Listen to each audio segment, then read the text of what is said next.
Hi guys, welcome back to my channel. Today I'm going to be doing my July reading wrap up. Yes, doing my reading wrap up for July, and I'm so excited because I actually read some really good books this month. I also read some not so good books this month, so we're gonna talk about it all, the good, the bad, the ugly. I feel like July literally flew by. I only read 7 books this month. I was pretty busy and just had a lot going on, so it was kind of hard to find time to read. I also feel like I'm getting into a bit of a slump, especially towards the end of the month and into now.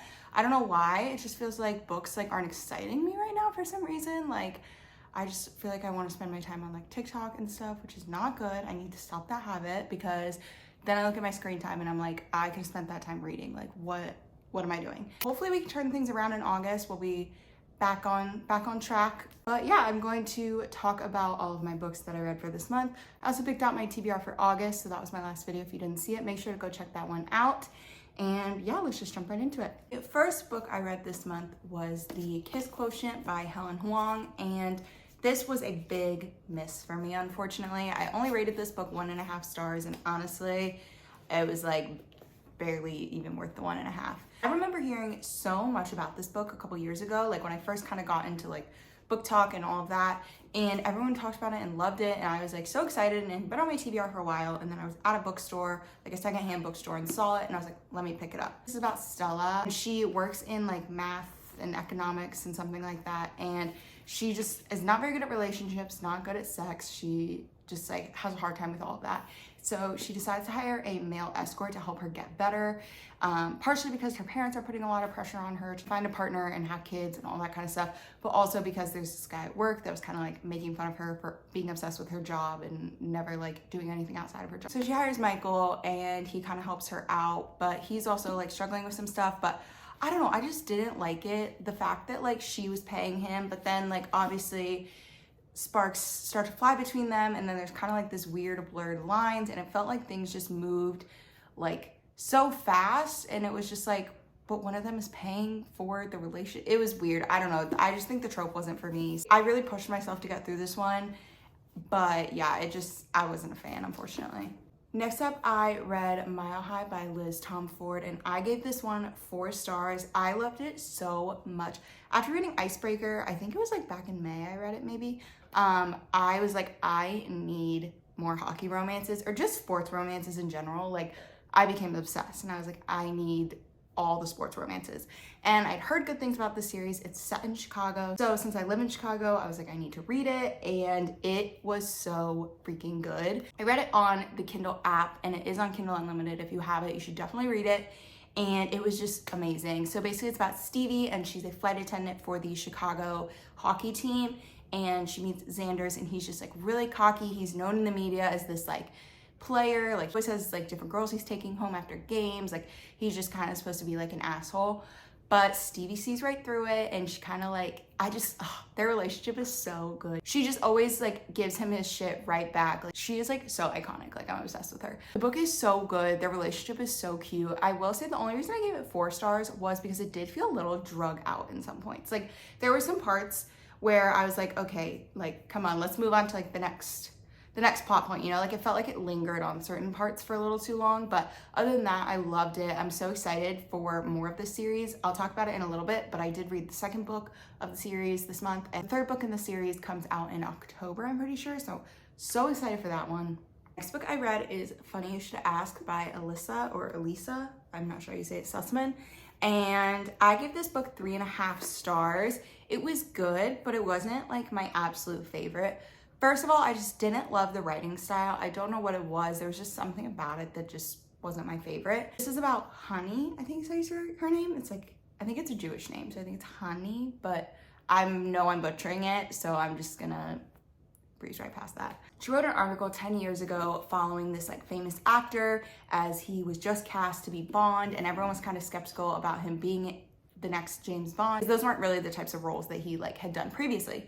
So she was hired to do this article. It became super popular. She became super well known for it, and it kind of followed her throughout her career of like the next 10 years. Everyone would always talk to her about that article. She was hired for things because of that article, all that kind of stuff. And the end of the article kind of leaves it like you questioning if like something happened between them. Now 10 years later, some stuff has kind of happened with the actor Gabe, and he needs sort of a comeback into Hollywood. So his team hires her to come back and like redo the article 10 years later. So it's the two of them meeting up again 10 years later. They haven't really spoken since. They had a connection at the beginning, and I feel like sometimes when there's that a lot of time in between, I don't like when it feels like the connection is like right back to where it was. There needs to be some more like build up. Like I feel like there just wasn't enough build up, because I love a slow burn. I love pining, and I just feel like it wasn't there for me, unfortunately. So you get the past of their weekend that they spent together 10 years ago. Then you get the present of them redoing that whole weekend. And then in between you get thrown in like random little other articles that are writing about like what was going on at the time. And then you also get the actual article that she wrote that like went so viral and everything. I do love past and present timelines. It's one of my favorites. So I did enjoy that aspect of it, but I don't know, there's just something, I don't even know how really to describe it, but it just didn't hit all the way for me. It was still a good book, but it wasn't a favorite. Okay, next book was a 5-star read for me. This was Right Move by Liz Tomford, which is the second book in the Windy City series. So Mile High was first, then Right Move, and then like I said, the third book is coming out in October. And I think she said she's gonna write a 4th book as well, which I've just like, keep the series going, girl, like keep it coming. Right Move is about Indy, and she is another flight attendant with Stevie from Right Move, and she now needs a place to live. She broke up with her boyfriend, and Stevie convinces her brother Ryan. He's a famous basketball player for the Chicago basketball team, and Stevie convinces him to let Indy live with him while she is like looking for a place. He's like super closed off. He doesn't want to be in a relationship. He's like this insanely popular basketball player. Like everyone knows who he is. Like I'm thinking like LeBron James level famous. Like literally everyone knows him, see him on the street, people are like asking for his autograph, like crazy, crazy famous. And he just wants nothing to do with her really. But of course, like his guard breaks down, and it's just, something about when the guy falls first, I'm done. I am done. I love it so much. It's so good. I love that you get both perspectives. That's like my absolute favorite thing, is having dual POV. They are just like so perfect together. I love them so much. The storyline is literally perfect. And I love that you get like bits and pieces of Stevie and Xander's in there as well, because it's Stevie's brother and Indy is her best friend. So it's just like this whole little found family. You get all these other side characters whose stories Liz is writing, she said, and they're gonna be coming up. So I'm just like so excited. Next, I read The Summer of Broken Rules by K.L. Walther. I gave this one 4 stars. It was really good. Sometimes you just need a good, easy YA. Like I read this so fast, especially in the summer. Just like an easy, fun YA is always like a good palate cleanser, I feel like. This is about Meredith, and her family goes to Martha's Vineyard for her cousin's wedding, and her sister passed away a couple years ago, so her family has not been since.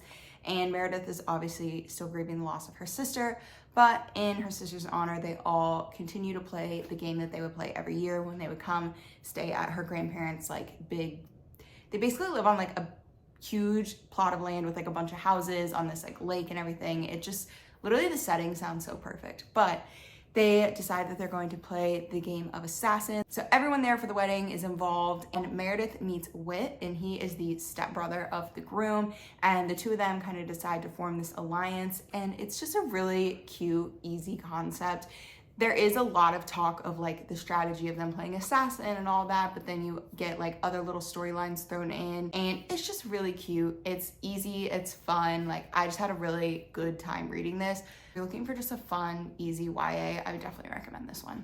Next, I read The Bodyguard by Catherine Senner. I talked about her books before. I'm obsessed with Catherine Senner, and this book is no different. I gave this one 4 stars, which like, it takes a lot for me to give a book 5 stars. So like a 4 star is still really good. Like I still really enjoyed it. This is about Hannah, and she is a bodyguard, and she gets hired onto the case of Jack, and he is a famous actor. Kind of went off the grid for a while, but is moving back to the city because his mom is sick. So his team hires someone to keep an eye out for him because he has some like stalkers and stuff. He doesn't want his mom worrying that like he has a stalker. So Hannah is basically forced to be his fake girlfriend while also being there to be his bodyguard. And as you know, I love fake dating. It is so fun. Like, the setting of this book was so fun. They live on this like ranch in Texas and they're just like doing all these fun outdoorsy things. And of course with fake dating, there's kind of the like, is this acting part? Does he actually feel this way? He's also an actor, so it's like he could just be a really good actor at this. So it's just so good. I loved it so much. Definitely would recommend this one. Like, it kind of surprised me, I will say. I wasn't totally in love with it at the beginning, but I did really end up enjoying it. The last book I read this month is Meet Me at the Lake by Carly Fortune, and I really wanted to like this one because I loved Every Summer After, literally gave it 5 stars, but I don't know, it wasn't my favorite. I only ended up giving this one 3.5 stars. So this is about Fern, and her mom passes away. So she now becomes the owner of this resort that her mom owned and she grew up on, and she didn't really want that. Like, she was kind of expected her whole life to do that, but she didn't want that. And then after her mom died, she kind of became the one in charge. She's there deciding if she's going to sell the place or continue to run it. And then Will shows up, and Will is this consultant that her mom hired to help like revamp the resort. It kind of needs a lot of work, so Will's been coming in to like help. And Will and Fern actually met 10 years prior. And Fern had just graduated college and Will was at the coffee shop that she worked at, and they met and had this whole day together, and they agreed they were gonna meet each other the following year back at the resort. And when that day came, Will did not show up. So now Fern is like, why are you here 10 years later? Like, what's going on? She finds out that her mom hired him, and it's this whole thing of them basically having to work together, but she's still upset about the fact that he never showed up. And it's good. I did like it. The ending, I just didn't love. Like, I didn't like the way that both characters acted, to be completely honest. And I just felt like there was some like unnecessary drama. I don't know. I liked the concept of the book. I think the concept and like what she was trying to do was interesting, but I feel like it just wasn't executed in my favorite way. So I realized I read in like this like pink and yellow theme this month, and that wasn't even intentional, but all the books I read are like pink and yellow. That is all for today. Those are all the books that I read in the month of July. Thank you guys so much for watching. I apologize if the lighting has been weird. It is past 7 p.m. now and the lighting is just kind of funky, so I apologize for that, but hope you guys enjoyed. Please make sure to subscribe down below, and don't forget to go watch my August TBR video because I picked out all the books that I'm hopefully, cross my fingers, hopefully going to read in the month of August. So again, thank you guys for watching, and I'll see you in my next video. Bye!